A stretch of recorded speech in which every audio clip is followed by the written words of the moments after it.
Oh, man, it's hard to believe the bye week is over. We're back at it. Nat Moore, Kim Bokamper here with you on the Audible. You can catch us on Twitter, where you can go ahead and send your questions via Twitter through Periscope to hashtag the Audible. You can also see us on a rebroadcast on the Miami Dolphins Facebook page and on MiamiDolphins.com. Go ahead and send your questions in throughout the day. We're happy to get back to talk a little football, but before we do, we got a lot of things to get to here on the program. First and foremost, Nat, man, you were a busy man during the bye week. I feel guilty. I got a day where I could just sit at home, watch football games on Sunday, catch some of that. Had a little, went to a little Halloween party on Friday, and I feel like a slacker after watching what you did. Well, I was in my haven. I'm a community guy. I love it. So, being in the Bahamas on Thursday, trying to help with hurricane relief, being in Haiti on Friday, and then the Dolphins being in Cuba, Guantanamo Bay on Saturday. And also we had the bike ride, the Family Fall Fest. So it's been a good week and an opportunity for the Dolphins to get back. Yeah. Well, let me just let everyone know kind of what went on this weekend from an organizational standpoint. Tom Garfinkel, Nat, Jason Jenkins, Michael Thomas, Terrence Fade, the cheerleader from the Alicia. Amina. So among others, on one day, on Friday, went to the Bahamas for Hurricane Matthew relief. Thursday went there to the Bahamas for Hurricane Matthew relief, and then on Friday. Was it Friday or Saturday? Terrence Fade Friday and some Terrence. other, and yourself and Jason all went to Haiti to help out there. So just a great job by you guys going out there, taking the time out on a bye week, and especially the players. Now you know how in the middle of the season how valuable 4 days off, and for Michael and Terrence to go out of their way and do this instead of just relaxing at home like a lot of guys did. And nothing against that, because they certainly deserve it at this point. But it tells you a little bit about their commitment to not only our community, but the communities and the people that surround us that we're in close contact with on our day-to-day lives here. Yeah, but what you're looking for is guys that get it, and they get it. They understand that they have a platform and they can be of assistance to people that are struggling at that time. And when you think about Hurricane Matthew, what happened in the Bahamas, West End, 8 Mile Rock, and then what happened in Haiti and Cuba. I mean, so golden opportunity for the Miami Dolphins to put their best foot forward, and a lot of folks donated money or went over and helped pass out goods. So I was just proud to be a part of it. Yeah, well, you should be. Let me, as we move forward, I talked about my man Leon back there, my producer. Every now and then things go a little rocky here. So my computer that I'm supposed to get the questions just went out on me. So I'll just go ahead and let you know, Leon, that you screwed up again somehow. I don't know what you did, but you did it again. I'm not going to put you back in the corner like I usually try to do, but you can go ahead and send me stuff via my email or via my text if you have to. All right, because this thing, first of all, technically, I'm not savvy enough to figure out how to work this thing out. I was starting to wonder. Obviously, Leon's not savvy enough to figure out how to work it out. I got to get Trey or Squatch or one of those other guys, Logan, to come in here and handle all that stuff. But we'll get to that, and we'll get to your questions, I guarantee you, as we go along with the program. So great stuff with that. Also, really kind of the kickoff to the DCC, the 7th DCC, was a Fall Family Fest. One was in Fort Lauderdale at Holiday Park, another down in Coral Gables at the University of Miami campus. 2 events going on simultaneously where kids could come out there, a safe ride, 3 to 5 miles. They had bounce houses. They had a lot of different activities. I know they had tons of pumpkins. Their kids came dressed in their Halloween costumes and everything. So that was another opportunity to raise funds for the DCC and to help the community that way, and just a good opportunity for people that had or want to be involved in the DCC to kind of dip their toes in the water this weekend. Well, and I think I saw Kenny Stills was there, and just another onslaught of Dolphin players. Rashawn Scott, I think, was also he was in Miami, right? At UM. So when you start to see the players that start to get it, and they realize that I got 4 days off. Doesn't take much to get one day. Yep. And that's what I enjoy seeing with these young men. The fact that they know that they have a profession, that they really got to work hard at their craft. But you know what? To take a couple hours off and take a day off, give that back is something good to see. And, for the Dolphins, When you think of the Dolphin Family Fall Fest and the kids riding, because you can't ride doing the actual DCC because they're too young, they're too small. And this gives families a chance to be together while going out, raising money, teaching them what it's all about so that when they become adults, it just continues. And like you said, also teaches them about giving back to the community. And it was nice to see the kids, they could ride their bikes around. It was no cars on the street. It's safe environment for the families. So really nice. And for all you guys that participated in either one of those two events, we thank you very much. It was certainly a great event. And unfortunately, the weather was a little, how it's been for the last 3 or 4 or 5 days down here, but everyone fought their way through the weather and did a good job out there. Nat, bye week. Let's kind of get to the football side of it a little bit. You're watching the Audible here. You're watching us on Twitter. You can send your questions in through Periscope. Just hashtag the Audible. Let's talk about the bye week as far as the team goes. And this was one of those funny situations. You get on a 2-week run here where you just play great football, play smash mouth football offensively and defensively against the Pittsburgh Steelers, come back and do it another week. And I'm like everyone else. I'm right in the middle of the road.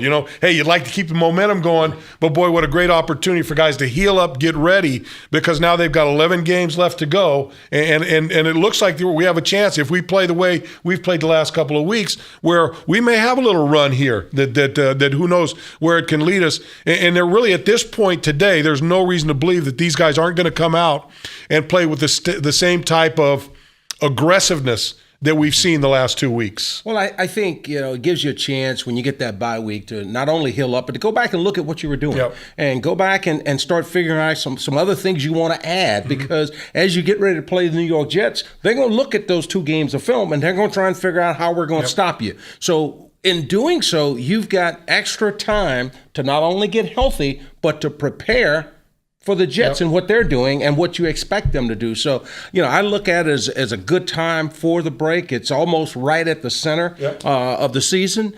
And, had a chance to spend some time last night with Jarvis Landry. We went to a basketball game, the Heat and the Spurs.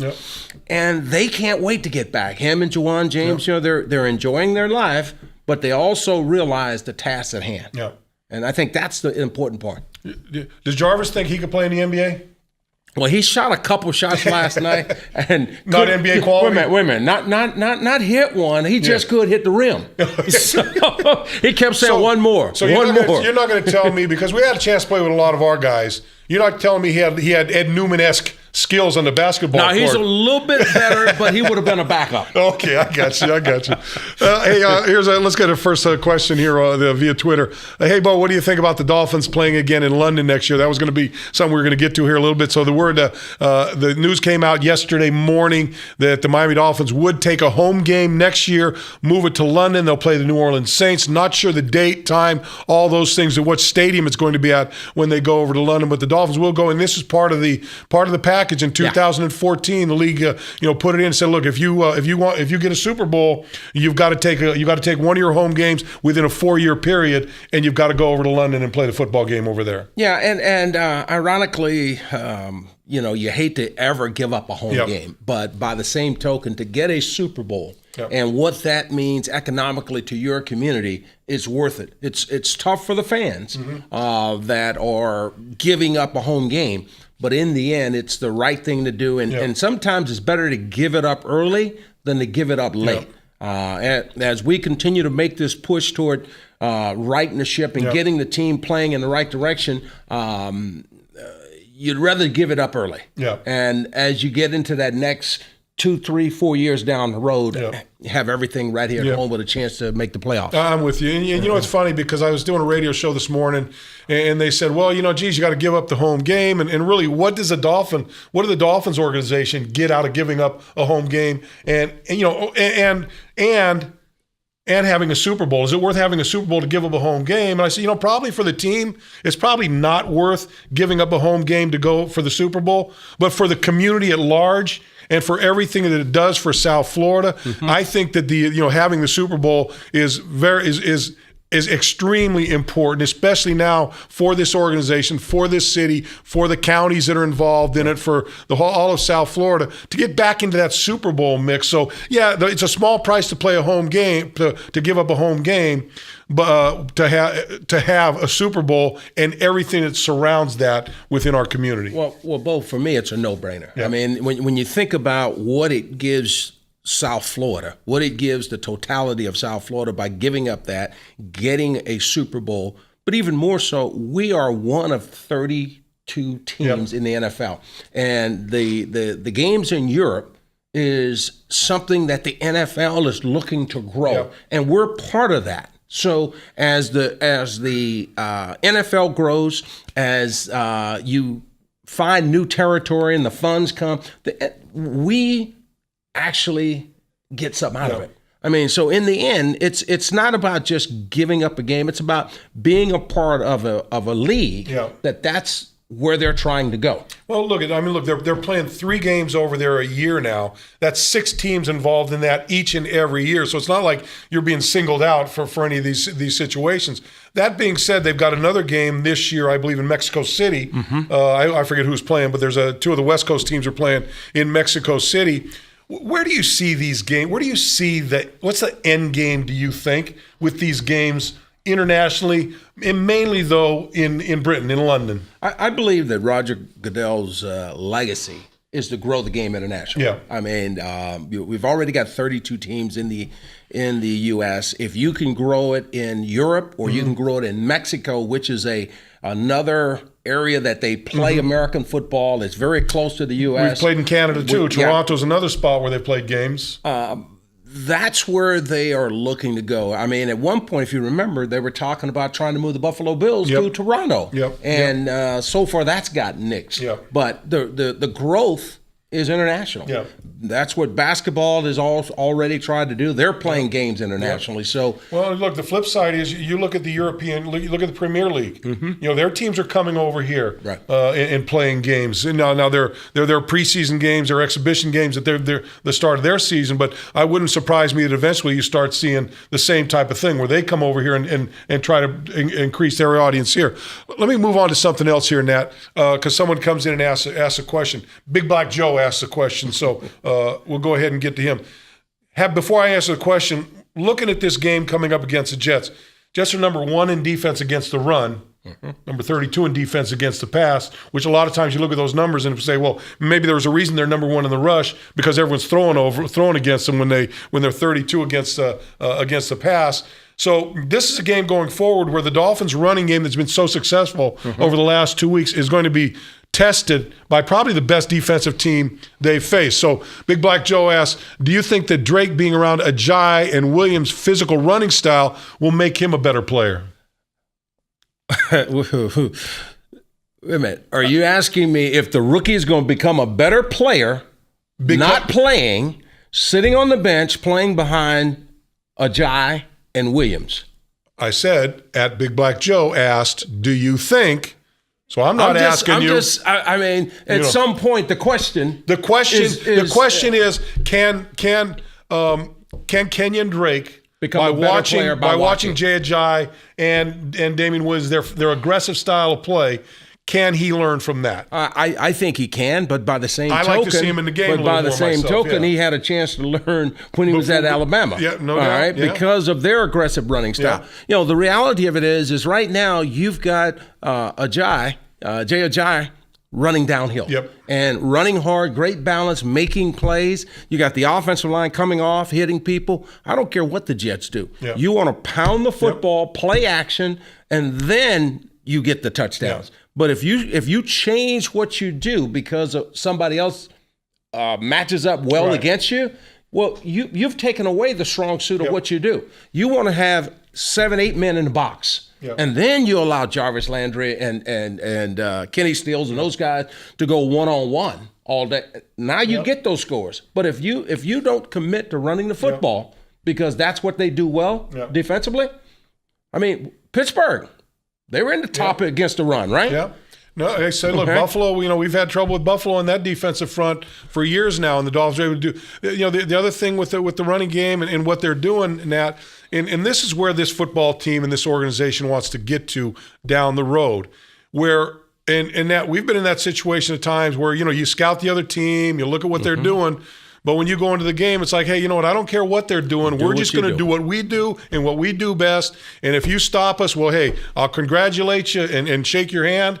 But you know what? I don't think you can stop us when we play at our best and we execute the best we can play. And I really think that's where this team is heading to, in that direction where, look, I'm not going to, like you said, I'm not going to worry about the Jets. I'm going to worry about our guys, because if our guys do mind their P's and Q's, do the job that's asked of them, each and every guy, I'll do my job. I'm not worried about that guy because I'm going to trust that he's going to do his job. Then that's how you become a team that is a perennial playoff team and gets to the point where the Super Bowl is something you can talk about seriously on an annual basis. You impose your will on your opponents. And, I had a long talk this morning with Mel Blount, old Steeler. He goes, man, what happened down there? Yeah. I said, well, we went back to playing smash mouth football in the weather that benefits us. Yeah. So at the end, you guys are dead.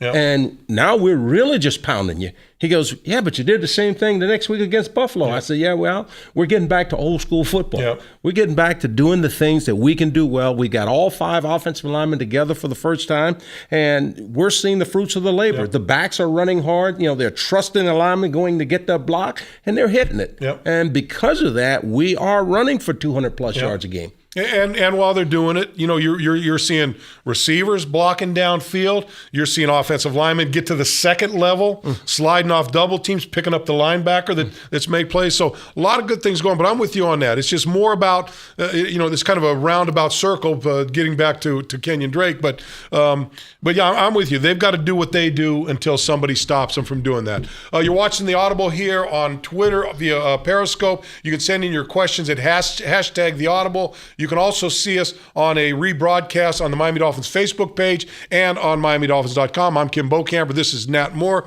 Twitter, do you think because we have Jay Ajayi that the Dolphins are a more popular team to play in London? I can tell you this, Nat, and you know this. The Dolphins have long been a very, very popular team in London. Who was the first team to play in London? The Dolphins against the 2007 Giants. Against the Giants, right? Yeah. So yeah, I mean the and thing even that our before fans, that, there was a London fan club that was very active, not only over there but coming over here on a regular basis. Yeah, I think what our fans really don't understand is that the Dolphins are a national and international brand that travels well. Yep. Wherever we go, the stands are full of our fans. I mean, they see it when teams like Pittsburgh or the Patriots come here, where their fans follow them. Yep. But when we go on the road, there's all kinds of Dolphin jerseys. Look, the voices around this town, and it's probably the same everywhere, but I'm going to say around this town because I know around this town, they're the same voices that say, oh, look at all the Jet fans in the stand. Look at all the Buffalo Bills stands in the fan. First of all, they don't come to the game, so I don't know how they know that. Second, they never come to practice or see anything, so they don't. I never see these guys. They're kind of hidden guys. And certainly none of them go on the road and see what you and I see when you go on the road. The amount of people, I don't care where it is we go, New England, Pittsburgh, you name it, you go there. And there is always a strong contingent of Dolphin fans. And they fail to see, when the shoe's on the other foot, how many Dolphin fans are. So, look, it's like that everywhere in the league. Right. But I think when you look at teams in the National Football League that travel, I would venture that the Dolphins are certainly in the upper echelon among those teams. To me, they would be in the top 5 because when you go around the league and you see the teams that have that tremendous following, the difference is, and this is what people don't understand, is that it's not people from Miami going to New England to see the game. It's people that live in those areas that this is their one opportunity. To see the team when we go to New York, we take over the freaking stadium. Excuse my French. And ironically, you get where when the game is ending and we've won the game, all you hear is "Let's go Dolphins." Let's go a Dolphins. great example was last season. The Dolphins go to Washington, a team that's got a great history, great legacy. One of the premier franchises in the National Football League. We went there, and the Dolphin fans completely shut down. The Redskin fans were there. I was shocked at how many fans were there. It shows you the long, illustrious history of the Miami Dolphins. Yep, no doubt. All right, let's move on here. One of my favorites, 38 Double D lover right here. He's in.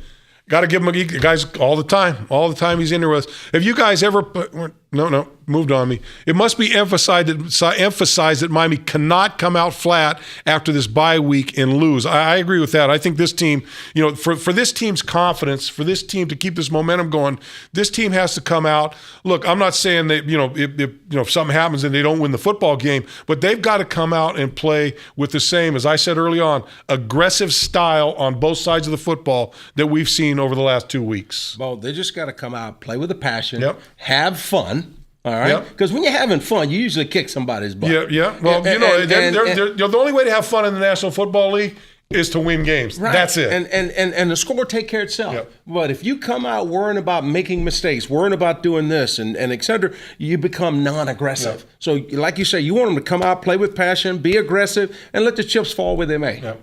I'm with you on that. El Chapo Jr., have you guys ever played on a Halloween, and what's your best memory of a Halloween game or favorite costume? I don't recall. No. I don't know if I've played in a Halloween game or not. That I remember. I've seen a lot of costumes out there. Some of them that I liked, I probably shouldn't mention over the airwaves here, wherever you're watching us here. But I don't know. I was going to mention the Buffalo game. I was going to mention the Buffalo game this weekend. Probably was the favorite Halloween costume I've seen in a long time. And you can't. I'm going to leave that. I'm going to leave that. Yours, Bo. No one was going to. Your show. No one it's your question. No one wanted to touch that one. Believe me. No doubt about it. All right, Nat. Let's look at where this team's at right now, and we can do this. You don't want Coach Gaze or the players doing it. But you got an opportunity here if the Dolphins can get past the Jets, another AFC. So you take another step closer to the New England Patriots, and then you could leave South Florida after a 44-game homestand or 44-day homestand, and go to San Diego at 4-4 with an opportunity really to start saying, hey, you know what? We can make some headway. We can start chipping away and getting ourselves back into the conversation as this season goes forward. And I think that's a great opportunity for a football team that's playing the way they have over the last two ball games. Well, I think this team has started to find themselves. They're enjoying winning. Yep. They're enjoying competing. And to me, it's more about each and every week showing up with the idea, I'm going to go have some fun, I'm going to compete at the highest level, and at the end of the season, we'll see where we are. Yeah. I mean, to go 4-4 and go into California, when I think of the Miami Dolphins team, I think of teams in the past several years have played up to the competition and then down to. Yep. And what I'm waiting to see, because now they're playing up to. They're playing up to the competition with the Steelers. They played up to Buffalo. Hopefully they're going to come out and do what they're supposed to do, and they're going to play up to the Jets. Yep. And then as they get on the road and they play these teams that they're supposed to win, don't play down. Continue to play up. Now, when they get that mindset, then we've got something special. I'm with you, no doubt. You're watching the Audible here on Twitter via Periscope. You can check us out on a rebroadcast on the Miami Dolphins Facebook page and on MiamiDolphins.com. Nat Moore, Kim Bokamper with you. How many Twitter question, how many more losses can the team afford and still make the playoffs? I think that's a pretty far-reaching question right now, and I think that we're still weeks away from really looking at it that way. But I think when you look at playoffs in the AFC East right now, I think 6 losses, 7 it would be kind of a rough situation there. But look, to me, this football team, I'd love to see this team make the playoffs. Every Dolphin fan would love to see them make the playoffs. I'm more along the lines of your thought. Just play the best you can. Let's see the effort. Let's see the improvement each and every week. And if you stub your toe along the way, so be it. Just as long as you stub your toe in a game where you say, hey, you know what? You left it all out on the field. Mm-hmm. You guys left everything there. It just so happened that day that team was a better football team than you. Much like we saw against Seattle. Mm-hmm. That type of game you can live with, a loss like that. Not that you like a loss, but, certainly much better than you won than the one when you played Tennessee. I mean, let's look at the 4 losses. Yep. I mean, you go up and you play Seattle tough. Yep. You come very close to winning that game. You spot New England, then you come barnstorming back, right? And then all of a sudden, you play Cleveland. Yep. A clunker. And you play down, and you get the win. Yep. Same then with Tennessee. you go to Cincinnati. All of a sudden, you don't play with the passion. First 2 weeks, we played with passion. Yep. The next 2 weeks, we don't play with the same passion. Yep. All right? Then we get beat by Tennessee. Yep. And all of a sudden, in a fashion was hard to swallow. Yes. Yep. So you go 3 weeks in a row where you don't play with that same passion, that same energy, that where you can say, win or lose, I gave it all I had. Yep. The first 2 games, you can say that. So now you come back and you play the way you did against Pittsburgh. You play the way you did against Buffalo. If you just keep that going, the wins and losses will take care of themselves. And at the end of the year, if you're not in the playoff, all you want to see is growth and improvement, because this is not a short-term fix. We're looking at developing a core of a football team where year in and year out, we're competitive, we're challenging for playoffs and chance to go to the Super Bowl. Yeah. They're not building. They're not putting just tinsel on the tree. No. They're trying to build the strength of the tree from underneath. Now, one of the things I want to touch on you about. We'll talk about the wide receiver, something you're familiar with from all your experience playing the position. When you look at the wide receivers and how things are going with them, how do you like that? And not only that. You got Cameron Jordan out, you got Deion Sims out, and the tight ends over the last couple weeks, whether it's catching the football or whether it's blocking at the line of scrimmage, it really played a valuable part in this offense and what we've seen, the transition over the last couple of weeks. Yeah, I think when you look at our passing game and you look at our receivers, our tight ends, and how unselfish each and every guy is right now, and what they're giving. Not just to the running game, but to the offense in general. Great job of coaching by Coach Shane and Coach Sean Jefferson. They have done a great job of getting these guys' mindset right. They're blocking. They're not worrying about how many passes they catch. At the end of the year, it's about how many times we won. And you've got competition, especially at the wide receiver slot, so that every day you got to go out and work to get better. Otherwise, there's some young kid clipping at your heels. And then tight end. Like you said, we lost both of them. You bring Dominic Jones back. Well, look, it kind of goes back to what we were talking about with Kenyan Drake. And you talk about, how much can you gain by sitting and watching? These guys, unfortunate because of the injuries that they've had to step in and play, Marquise Gray and Dominic Jones. But not only have they've come in and done well, but they've taken the opportunity and made themselves better players along the way. So when those guys come back, then you've just solidified the depth at the tight end position by having the snaps that these guys have taken over the last 2 weeks. I'm not sure what the situation is going to be this week with Sims or with Cameron. Right.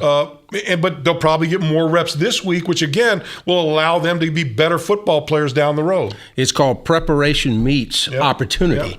And the key is, especially if you're a young guy, when that opportunity comes, if you're not ready, you don't know when you're going to get another. So therefore, as a young guy, a guy like Kenyan Drake, he's got to be like a sponge. He's got to make sure that he has the mental part, because he has the physical. He has the mental part so that he doesn't make any mental mistakes, so that the team will trust him. Jakeem Grant, same thing. Carew, same thing. You just got to make sure that when your opportunity comes, you're put in the game, you don't become a liability. Another question: can we expect to see Howard and Culliver against the Jets? Chris Culliver just came off last week, came off the injured reserve. He's been working with the team. Kind of the thoughts that I'm hearing: not quite ready to play. Probably going to be a little while till he's ready. One thing I haven't talked about or haven't really had a conversation with Xavier Howard and where he is in this whole situation as far physically as he's concerned. So I think that's one of those things we're going to have to wait and see on. Yeah, I think, when you start messing with a knee, and we both have had that, you just never know how the knee is going to respond. And you'd rather get him healthy and make sure he's around for the long term than continue to get him nicked up. And get him back where he's confident in that knee. I mean, I don't care what your injury is, if it's a hamstring, if it's a knee, whatever it is, a shoulder. If you don't have confidence that you can plant that foot in the ground or use that shoulder the way you need it, then you're just not going to play them. So that's part of it. I think part of coming back from any injury is making sure that guy's got the confidence to play at the level that he expects to play and you expect him to play at. Yeah, and ironically, with the play of the cornerback so far, that's giving him more opportunity to sit and get healthy. I mean, Maxwell has played a lot better at the left corner than he did the right. Tony Lippett, I tell you, Lippett is playing extremely. I give the guy a lot of credit because he's out there battling, he's out there making plays, he's challenging balls and doing all the things. Is he a guy that's playing at a near Pro Bowl? No, he's not. But he certainly has become a very reliable cornerback for you in this defensive scheme. Yeah, what you want is guys that will challenge. You hear the coaches always talk about being aggressive. They don't have a problem if you make an aggressive mistake. It's when you make that passive mistake and don't challenge. So, as I look at our secondary with all the injuries, I mean, to lose someone like Rashard Jones and come right out and play Buffalo and handle them the way they did, it just shows you what a great job of coaching and training and teaching that now we're learning what it means to plug and play. And we just got to keep doing that. Yeah, no doubt. All right, Nat, it's been a pleasure having you with us. We'll be back with you Wednesday, and Nat, you're sticking around town now. You're not flying out and doing any more charity work for the next couple of days or so now. No, not this week, but Ted Hendricks is coming in. We're gonna do some charity stuff here. Okay, good. All right, Nat Moore's been with you. I'm Kim Bokamper. We'll see you guys on Wednesday. For Leon, for Squatch, for Logan, for Trey, everyone back in the back room, thank you very much. Jeff back there too. Jeff wants me to be a little harder on you, Leon, but I'm saying no. I'm going to be soft on you. I'm going to be a kinder, gentler me when it comes to Leon, at least for the next 3 minutes. We'll be back on Wednesday.